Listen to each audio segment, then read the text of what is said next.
Assalamualaikum dan salam sejahtera semua. Kumpulan kami terdiri daripada saya sendiri, Farzira binti Imran, dan Nur Syahda Ismail, Izal Fazlin dan juga Zakaria. Seterusnya untuk subjek Strategic Public Management, tugasan kumpulan kami memilih Selcom Berhad. Okey, saya teruskan dengan pengenalan. Pengurusan ialah proses organisasi yang merangkumi perancangan strategik, penetapan objektif, mengurus sumber, menggunakan aset manusia dan keuangan yang diperlukan untuk mencapai objektif dan mengukur keputusan.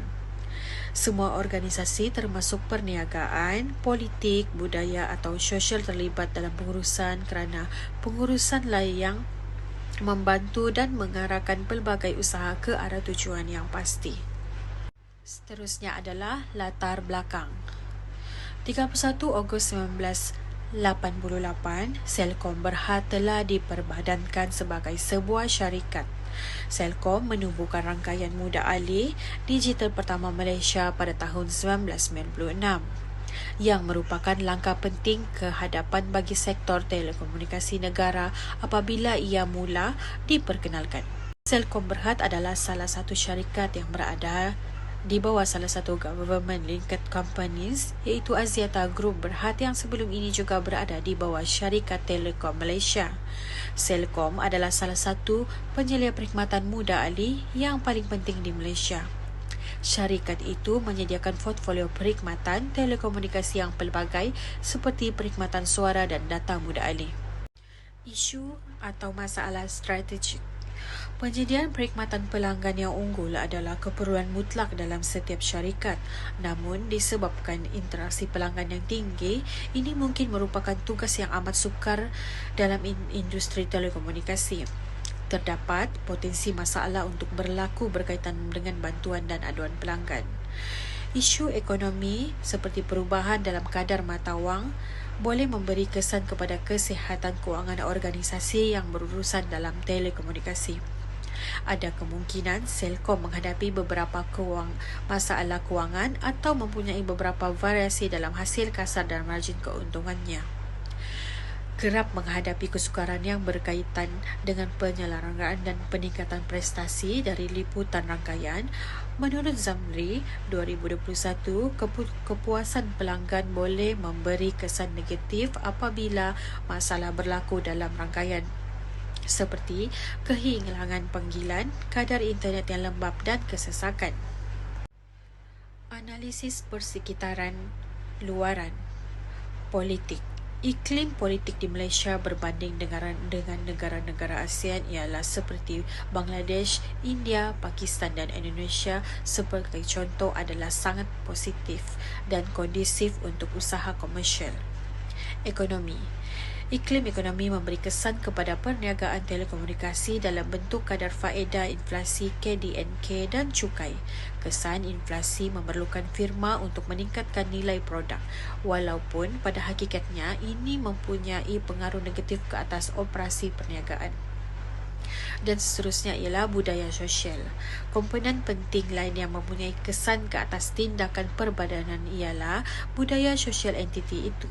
Tanpa integrasi penuh masyarakat, tiada perniagaan atau usaha yang akan menguntungkan atau berjaya kerana berurusan dengan orang dan masyarakat adalah seiring dengan menjalankan perniagaan. Analisis persekitaran.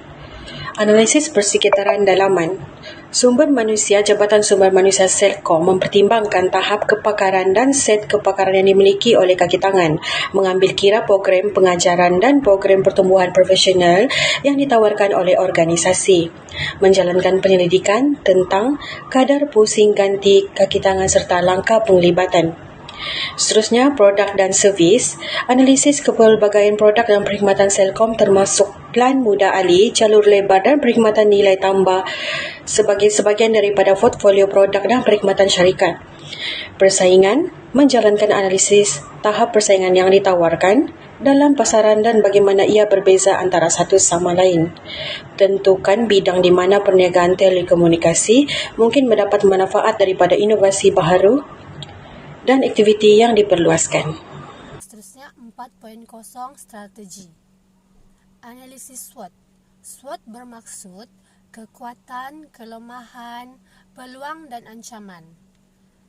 Analisis berfungsi sebagai kerangka kerja konseptual yang digunakan untuk merangka plan strategik.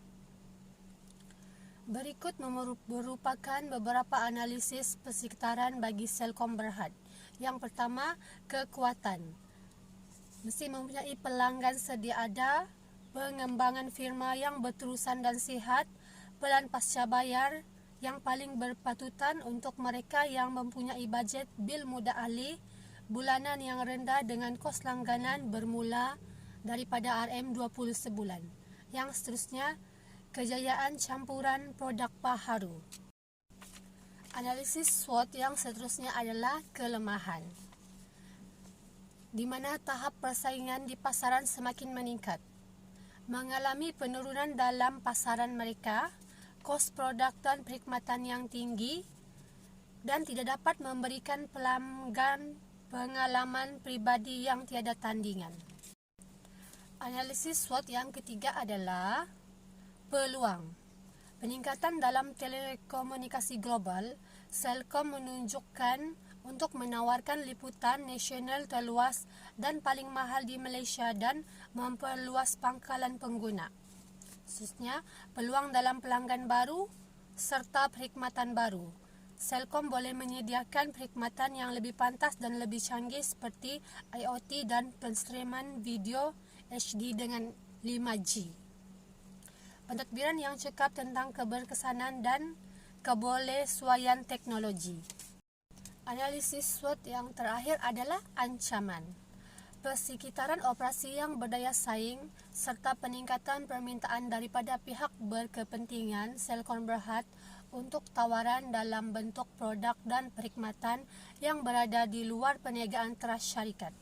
Yang seterusnya, gangguan yang disebabkan oleh teknologi, kemajuan pesat dalam teknologi dan perubahan cita rasa di kalangan pengguna berpotensi menyebabkan infrastruktur sedia ada ketinggalan zaman jika ia tidak diselenggara dengan kerap. Last, perang harga penggunaan kaedah penetapan harga kompetitif oleh pesaing boleh mencetuskan perang harga yang memberi kesan negatif kepada keuntungan Selcom. Ada 4 strategi dalam kumpulan kami, iaitu strategi pertama adalah strategi SO, S2 ataupun O2, gunakan infrastruktur yang luas dan maju serta pengetahuan khusus dalam kemajuan teknologi. S5 tambah O3 tambah O4, bekerjasama dengan entiti kerajaan untuk mewujudkan infrastruktur rangkaian baru di kawasan luar bandar yang kurang mendapat perkhidmatan.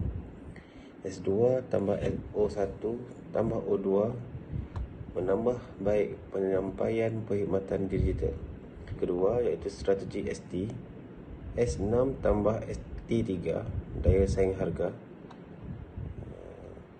S2, ST2, membuat inovasi yang berterusan. S5 tambah O4, iaitu memastikan kemajuan interaksi dan penggabungan antara pelbagai pihak berkepentingan. Seterusnya, strategi WO, iaitu W1 tambah O1 tambah O4, iaitu penting untuk memastikan bahawa struktur sistem mempunyai ciri-ciri inovatif untuk menyampaikan perkhidmatan yang asli dan berkaitan kepada pengguna. Seterusnya, W4 tambah O3, meningkatkan kualiti perkhidmatan pelanggan. Seterusnya adalah strategi WT, W3 tambah T1 tambah T4, beli insurans yang menawarkan gabungan harga dan perlindungan terbaik untuk menguruskan tanggungjawab dengan berkesan. W4 tambah T5, membangunkan struktur tadbir urus untuk privasi dan perlindungan data. 4.2 Analisis TOW. Strategi W-T, W3 plus T1 plus T4, beli insurans yang menawarkan gabungan harga dan perlindungan terbaik untuk menguruskan tanggungjawab dengan berkesan. W4 plus T5, membangunkan struktur tadbir urus untuk privasi dan perlindungan data. Cadangan dan kesimpulan. Selcom Berhad perlu meningkatkan prestasi keseluruhan rangkaian dan meluaskan ketersediaan perkhidmatan jalur lebar untuk menyelesaikan isu sedia ada dan memanfaatkan kemungkinan yang muncul dalam internet pada pasaran berkelajuan tinggi. Selain itu, Selcom Berhad juga perlu mempertingkatkan perkhidmatan pelanggan mereka untuk mengurangkan kesan terhadap halangan kawal selia dan berjaya bersaing dalam pasaran yang sensitif terhadap harga. Perluasan liputan rangkaian Selcom Berhad, pelaburan dalam penambahbaikan infrastruktur dan penyediaan perkhidmatan baharu untuk memenuhi keperluan pelanggan yang semakin meningkat adalah semua cara syarikat boleh mendapat keuntungan daripada trend ini. Secara kesimpulannya, adalah penting bagi strategi jangka panjang Selcom Berhad bahawa syarikat terus menolak sempadan pertumbuhan dan keberkesanan perniagaan dengan membangunkan teknologi baru, barangan dan perkhidmatan, prosedur operasi dan model perniagaan. Dari segi operasi pengurusan, firma itu menggunakan idea sistem tanpa lemak yang meningkatkan prestasi operasi dengan menumpukan pada aliran berterusan barangan, bahan atau perkhidmatan melalui aliran nilai. Ini dicapai dengan mengenal pasti dan membuang mana-mana dan semua jenis sisa atau aktiviti yang tidak menambah nilai pada produk akhir. Sekian, terima kasih.